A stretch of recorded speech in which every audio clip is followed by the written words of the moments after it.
ஓம் ஸ்ரீ குருப்யோ நமः.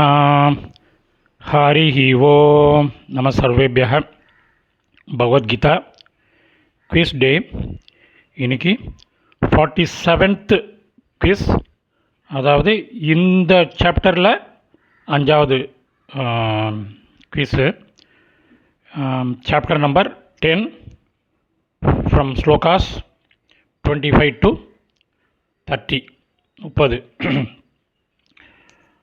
Time and again we have been repeatedly telling you, quiz attend பண்ணுறதுக்கு முன்னாடி last week தினம் வர ஒரு ஸ்லோகம், அதனுடைய மீனிங்கை ஒரு வாட்டி எடுத்து பாருங்க. அந்த டெக்ஸ்ட்டை பார்த்தீங்கன்னா உங்களுக்கு நல்லா அதனுடைய சமஸ்கிருத பதங்கள், அதனுடைய அர்த்தம்லாம் புரியும். அதுக்கப்புறம் இந்த நீங்கள் குவிஸ் அட்டன் பண்ணுங்க, உங்களுக்கு ரொம்ப சௌரியமாக இருக்கும். தன்யவாதக. புனர்மிலாமாக. ராம் ராம்.